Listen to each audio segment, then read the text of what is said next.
From each happily ever after, every wish upon a star. Let's break down the movies that shaped who we are. From memory lane to now and everything in between. The most famous of films to the ones we've never seen. Decade by decade, all the times we laughed and cried, and with a little pixie dust, they will all take flight. Reliving the feelings, and we're trying our very best. And if they mean the same to you, please be our guest. So hop aboard, we would love to have you as we hang with a certain mouth, the whole gang too. If you love nostalgia stuff, we hope this does the trick. Thanks for joining us as we deep dive the magic. Hi, and welcome back to the Deep Diving the Magic podcast. I'm KJ. And I am Jeffrey. And believe it or not, we have made it to the year 1983. We are moving right along on our dive. And the first film of the year 1983 is Deep Dive, Disney feature-length film number 155 from the date of March the 11th, 1983, like I mentioned. It is a film called Trenchcoat. Trenchcoat is a live action spy thriller-ish thing. It also said comedy. Comedy. Parody, comedy, mystery, and thriller. Okay. I had never heard of it. I had never seen it. Doesn't seem like it's one that many people have heard of or seen, but it does have some people that went on to star in some more famous roles after this, but would you like to start us off with a synopsis of film number 155, the first film of 1983, Trenchcoat? An aspiring mystery writer becomes accidentally embroiled in an international plot during a 2-week stay in Malta. Malta. Yeah, she was a mystery novelist who it was very like Murder She Wrote-y, where she was like in the stories and what do you got? What are you thinking? Thoughts? I could definitely see that, but yeah, I honestly had no expectations going into it. Thought I probably wouldn't like it, especially after the last one, because I did enjoy that one. Is it because it was called Trenchcoat? Yeah, I mean, but it actually surprised me. I liked it more than I thought I would. It did hold my attention, so Mine too. it's a good one. It at one point did have me confused, and then when it decided to tell you like who the main players were, I kind of figured it out before it said anything. So I don't know. It was, but I read a lot of thriller books, so maybe that's why. So yeah, let's do a quick Did little. you have it figured out? No, No, I don't know. I don't know if I still have it figured out. But let's go. We'll do a quick little overview of the film. We meet this lady, novelist, Mickey. She's on an airplane. She's going to Malta. She meets this dude in line for the bathroom. Did you look it up to see where Malta was? No. I meant to, but I didn't. She meets this dude in the line for the bathroom. Mm-hmm. He's being all skeezy. Terry. Saying he's a doctor when he isn't. They land in Malta. Hijinks begins. She immediately gets wrapped up in the world and she grabs a postcard that has a map on it. And we see a dude who kills another dude with a knife. It's not really a map. Go ahead. So she bought several postcards. Well, the dude like hid the postcards like within all the postcards. But there was another guy when she was taking a tour of this place that killed someone in a bathroom. Yep, with a knife. With a razor. Big one.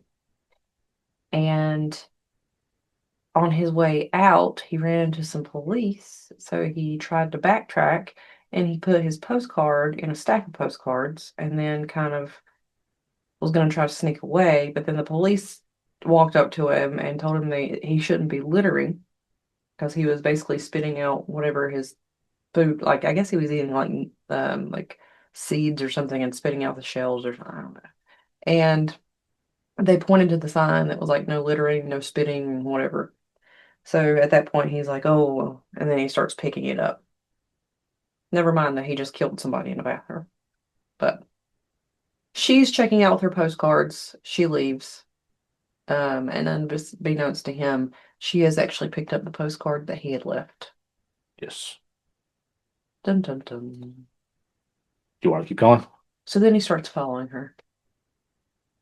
And then later on, we find out that um, he has basically stole her bag It's in a country in Europe. Sorry, keep going. and um, it had her passport in it and her wallet, I think, The cops don't believe her. pretty much everything. And they're like, well, we can't really help you because we don't know who did it. Um, and she basically just keeps getting into, I don't know, hijinks. And she knows that the people are after her at this point because the guy shows up in her hotel room Yeah, I just let and herself in. yeah, and he's like, you look much better in person than you do in your passport photo. Now tell me, where's the 10 kilos? And then he holds the razor up to her, and she's got spray deodorant, so she sprays him in the eyes with it, and he falls off a balcony Like in Halloween. and looks to be dead. And this whole time she's trying to scream, but she's kind of in shock and she can't scream. So she makes it to the lobby. She's able to scream, and then she passes out. It's a fancy little lobby too. Um, And then she runs into the detectives again, and they're like, well, what's the odds of this? So she's got herself in more trouble, and she ends up, I guess, on the front page of the paper. The Terry guy from the Airplane. airplane saw her on there. So he goes to the police station, acts like he's her lawyer to get her out. Um, the police, I guess, buy it. And they told her, well, lucky for you, somebody found your passport and your wallet in the trash. And the dead bodies. Um, yeah. So he gives her wallet back, but he says he's going to hold on to her passport because she's not completely off his suspect list. And thought, No. okay. So she leaves with Terry. They kind of hang out a little bit. She really wants nothing to do with him, but he just keeps He following wants her. everything to do with her. Yeah. Um, then she goes back to her hotel. She calls the American embassy and she's like, listen, I need help. God, no passport. The police station has my passport. I need my passport. I need to get home now. And of course, they put her on hold. And it plays the most American music Sure does. you can hear. I mean, I feel like that's, It plays the song that they play in the Carousel of Progress, where the dudes, where like the sun is playing on the record player before the Fourth of July show. yes, that is, Yeah, that, I was going to say, I feel like it's something that we've heard at Disney a lot. it's the. Is that why you started laughing? I mean, it's just a funny thing, Oh, but it is the song from the Carousel of Progress. could you imagine being in a foreign country, I mean, you're calling the American Embassy. being in trouble, calling the embassy, and getting put on hold, and that is the song that you listen to, What are you gonna do? I guess. So anyway, um, she gives up. She gets in a taxi, and It's Wild Taxi from earlier that we talked about. oh yeah, it is a wild taxi ride. It's a blue taxi. Um, The guy drives like a race car driver.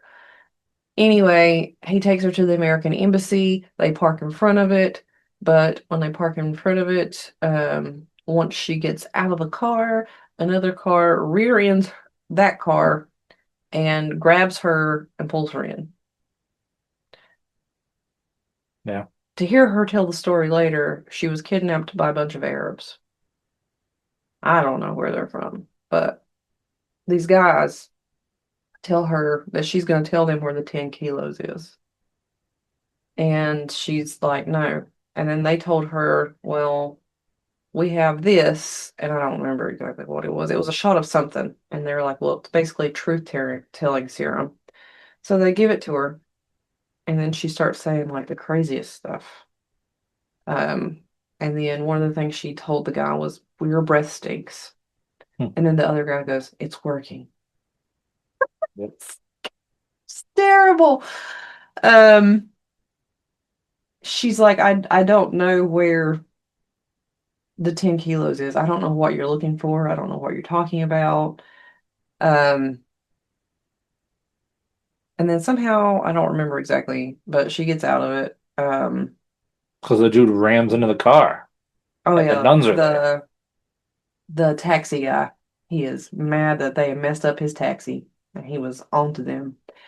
Um, and then she just kind of like starts walking around, just kind of clueless, has no idea what she's doing really, because she's still messed up on the stuff. And Terry, the guy, finds her again. He picks her up, and she's starting to tell him stuff. And some of it makes sense to him, but others of it doesn't. Um, they're kind of like getting a little bit more friendly together, um, but not so much. She'd gone to the beach earlier, which we didn't talk about, and she met this Italian guy that was like trying to hit on her. Yeah, and she wanted nothing to do with him. So Terry ends up taking her out to eat, and then it's kind of like they ended up like at a casino or something. And What happens in Malta stays in Malta. yeah, so they're at the roulette table. That's what they're doing, right? From what I remember. Yeah. And she's at this point kind of blowing off Terry, and then the Italian guy's telling her like what numbers to put her bets on, and then she starts winning, so she's like, okay, whatever. Um, and then a German lady starts talking to Terry, and he's not really having anything to do with her, but she gives him her number, and in another scene, the guys in the car before that had kidnapped her are on a yacht and they're talking about their plans and how they're gonna find the 10 kilos and they still have like a backup plan, but then they have to have a celebratory smoke on a hookah, which actually ends up killing them all because it was a bomb. And Yep. it's like the whole yacht blows up. Um, so then that's on the paper, and she's like, oh my God, like this is going on. And I can only imagine she probably thinks that everything is just messed up and she's never going to get home. Um, but she ends up back with Terry and he takes her out for a picnic and all that stuff in the earlier scene and just on and off with Terry. And then she starts thinking she's being followed again because she had told Terry that she wanted to investigate. And he's like, well, you've never investigated. And she's like, well, I have to do this. So he kind of didn't support the idea. So she, I guess, decides that she's going to do it by herself. Then she starts feeling like she's being followed. Turns out that it's Nico, the Italian guy that we were talking about earlier. That loves Elvis. That he loves Elvis Presley. And then, His necklace says so. yeah. And one of the things that we didn't mention was how Terry keeps randomly giving people jewelry. And he seems like some kind of like scam artist the whole time. True. Um, anyway, so she's investigating, and then Nino basically tells her that he's an investigative reporter and he's working on a story. And he's like, listen, if you help me, I'll help you. And then she ends up telling him some of the stuff that she has found. And I forgot the guy's name, but she somehow ended up tracking people down that would know him. And then from there, where his bed was, On a boat. yeah, she was able to get another That's good. clue. It was a picture of a lady that worked at a strip club. And I don't really think it was a strip club. And so she ends up telling Nico about this. And he's like, oh, okay. Well, let's go investigate that together, but you pay the tab, and I'm gonna go use the restroom real quick before we go. Well, he heads off to the restroom and then sneaks out of the whole building with this information that she's given him. And then I guess after a while, she's like, no, I'm not gonna wait anymore. So she gets up and she's trying to find him at the bathroom and then walks outside and finds him leaned over on the side of the building. And she's like, Europeans, what was wrong with the bathroom? And The European was European. you get it? And he wasn't peeing, he was stabbed. He was bleeding. So, um, and then she takes off running again, and then the German lady from before pops back up, and she's telling her, like, you're not going to trip me and all this stuff. And she was going to shoot her, and then Terry shows up, and he shoots the lady, and then Mickey is running from Terry because she also doesn't trust Terry anymore because everybody that has had anything to do with this story places doubt in everybody else. So Mickey's really confused. So the next day, she ends up back at her hotel. The old couple that she has hung out with this entire time, that just are the sweetest little couple from Scotland, and she talks to them, and she's like, I need you to help me go to my room and get my journal. And in my journal, there's these postcards, and I need you to get me these postcards. And she's like, and Terry can't know that I'm in there because they'd already told her that, oh, your boyfriend Terry is inside waiting on you. He was looking for you. He's all worried. And she's like, yeah, I know, but he can't know I'm here. And they're like, oh, are you in some kind of trouble? And she's like, well, I just need you to help me get this stuff and then we'll figure it out later. So she kind of tells them what's going on. The guy stays with her, and the wife goes inside, and then Terry asks her, oh, what are you doing? And she's like, oh, it's just a little bit chilly outside. I need to go get my shawl. And he was like, oh, okay. She goes up to Mickey's room and grabs the journal that she had said and brings it back down. Well, then Terry is in a whole nother place in the lobby. And when she comes back down, he's like, oh, did you forget something? And she was like, what? And he's like, your shawl. And she's like, no. And he's like, well, that's Mickey's. Why do you have it? Oh, she let me borrow it. And he's like, yeah, okay. Where's she at? So he follows her and then walks down this set of steps, finds the lady's husband is standing there. And he's like, well, where's Mickey? And he's like, back there. And she's got a gun on all of them now. And she basically tells them that the clue that they've been looking for this whole time that she found out from the strip club, which I don't think I really talked about, sorry. Um, the postcard. She said one of the postcards is where the plutonium is, which is the 10 kilos. I don't think we ever talked about that either.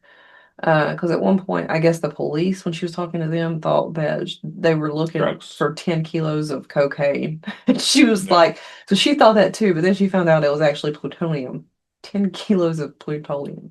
Anyway, so she's like, and that's where it's at. So it's on one of those postcards. I just have to figure it out. And then she hands the gun to the old man and tells him whatever he does not to trust Terry because he is not a good guy to be trusted. And then, dun, dun, dun, dun, she handed the gun to the wrong person. Turns out the cute little couple was the bad guys all along. So they the ones that have been killing everybody this whole time and setting everybody up.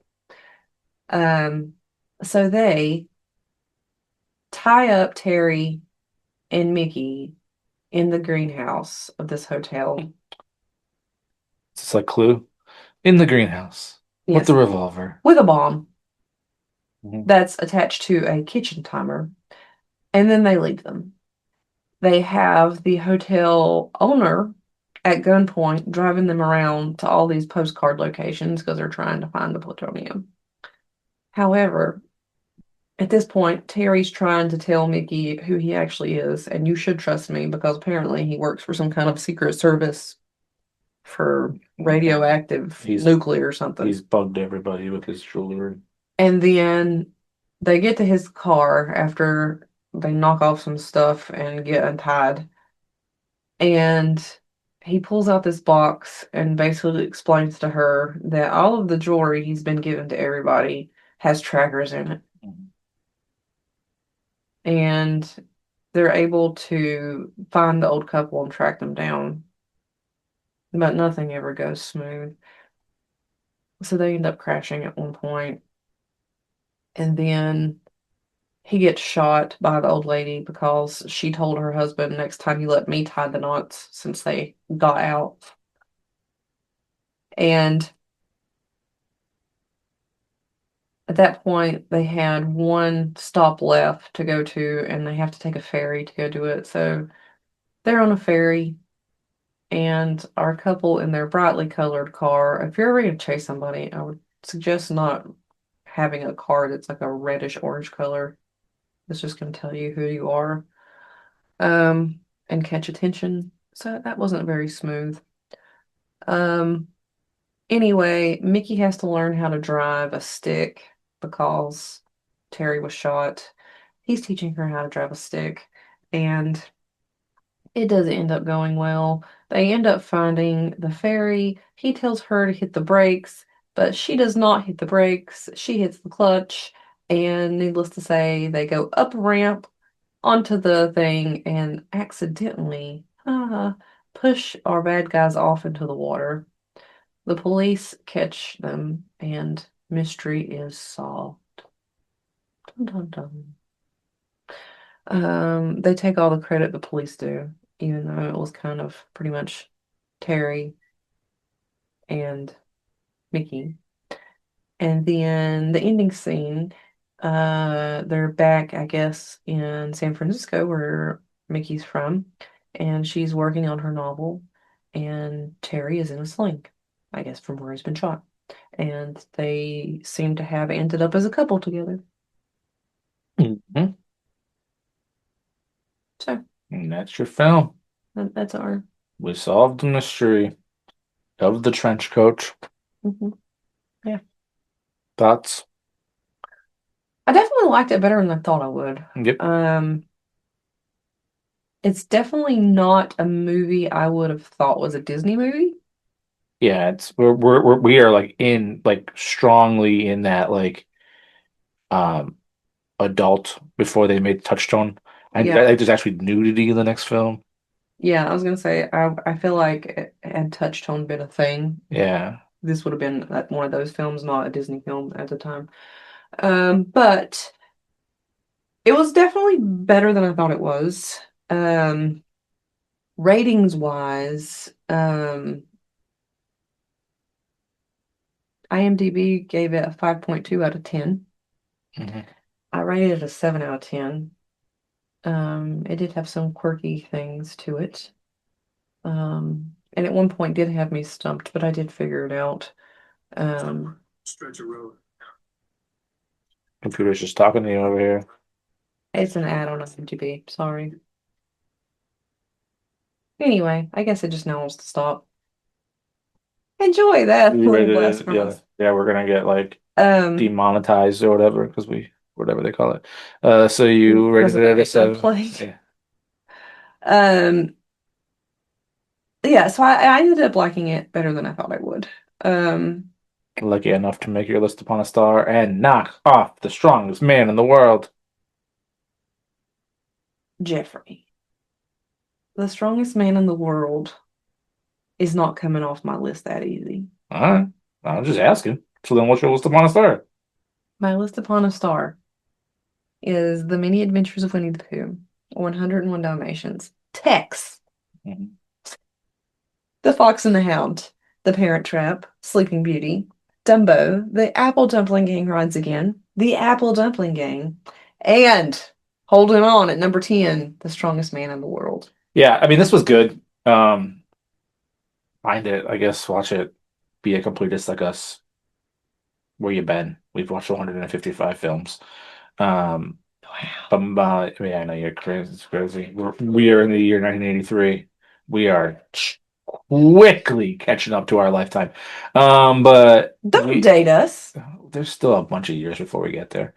Um, so My Anyway. List Upon a Star is 101 Dalmatians, The Rescuers, Mary Poppins, Many Adventures of Winnie the Pooh, Peter Pan, Robin Hood, The Fox and the Hound, Alice in Wonderland, Bedknobs and Broomsticks, and still at number 10 is Pete's Dragon, which we'll put right there.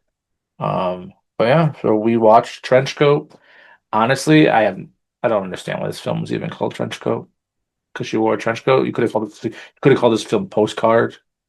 Could have called this film a bunch of stuff She wore a trench coat and a hat. and she Like was the Murder She Wrote. investigator. A trench coat and a hat, like all the And alien then, like all the aliens wore in Space Jam when they all yeah, turned. and one of the things I didn't mention was when she went into the bar to do some investigating in the very beginning when she was wearing her trench coat, some guy said, "Hey, Miss Lady Man," It's in 1983. Um, because she was wearing pants and a trench coat so, and a detective hat. yeah, so that was the film. Watch it, let us know. Yeah. Um, but thank you for hanging out with us all the way into the year 1983. We've been in the 30s, the 40s, the 50s, the 60s, the 70s, and now we are strongly almost in the middle of the 80s. But thank you for hanging out with us. You can find us on Instagram if you'd like to give us a follow. Tell your friends. You can also watch all of this or listen to all of this on Spotify and YouTube. Deep Mhm. diving the magic. All of your thumbs up and your comments and likes and follows and shares and telling your friends and ratings go a long way. So thank you so much. Keep it up. We truly appreciate it. If you would like to write to us about this film or your favorite trench coat or whatever, we can be reached at deepdivingthemagicpod@gmail.com. We truly appreciate you all. But our next film, as we continue in the year 1983 on our journey, we're moving over to the month of April of 1983 for deep dive number 156, and it is a film called Something Wicked This Way Comes. That's right, we are going to watch Something Wicked This Way Comes I hope from it's not like that. April of 1983, film number 156. Yeah, we'll see you then. I hope it's not like the what was that movie about the Watcher in the Woods? Oh, Uh, that's what that name reminds me of. I think that we might be entering the world of a musical, so I think it's going to be the complete opposite of that. Okay, well, okay. Well, we'll see. Well, thanks for deep diving the magic. Bye. Bye.